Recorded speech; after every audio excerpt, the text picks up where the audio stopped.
বিসমিল্লাহ মানে রাহিম প্রিয় এলাকাবাসী ও প্রিয় দেশবাসী এবং বিদেশে অবস্থানরত প্রিয় ভাই বোনেরা আসসালামু আলাইকুম। সম্মানিত সুধী ও প্রিয় দেশবাসী, আপনারা দেখতে পাচ্ছেন যে আমি এখন রয়েছি পাবনা জেলার ঐতিহ্যবাহী সাদিয়া করমজা পেঁয়াজ এবং রসুন হাটে। আপনারা জানেন যে সাথিয়ার এই হাটটি উত্তরবঙ্গের কয়েকটি প্রসিদ্ধ হাটের মধ্যে অন্যতম, যে হাট থেকে পেঁয়াজ এবং রসুন বাংলাদেশের বিভিন্ন প্রান্তে গিয়ে ভোক্তাদের চাহিদা সম্পন্ন করছে।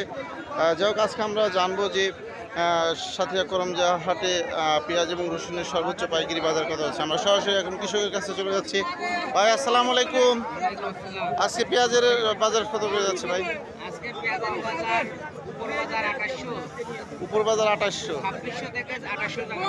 2600 টাকা থেকে 2800 টাকা। সম্বন্ধে শুধু প্রিয় দেশবাসী, আমি আপনারা বুঝতে পারছেন যে আজকে পেঁয়াজের বাজার যাচ্ছে 2600 টাকা থেকে 2800 টাকা মন।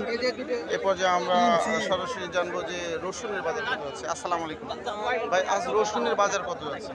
রসুন ভাই 1600, 1500, 2000, 2200, 2500 এরকম বেচা কেনা হয়। মানে এক কথায় 1500 টাকা থেকে 1500 থেকে 2500 2500 টাকা পর্যন্ত, 1500 টাকা থেকে 2500 টাকা মন। সম্মানিত শুধু প্রিয় দেশবাসী, আপনারা বুঝতে পারছেন যে আজকে রসুনের বাজার আছে 1500 টাকা থেকে 2500 টাকা মন। আমি আপনাদের মাঝে আবারও আপডেট নিয়ে ফিরে আসবো ইনশাল্লাহ। আসসালামু আলাইকুম।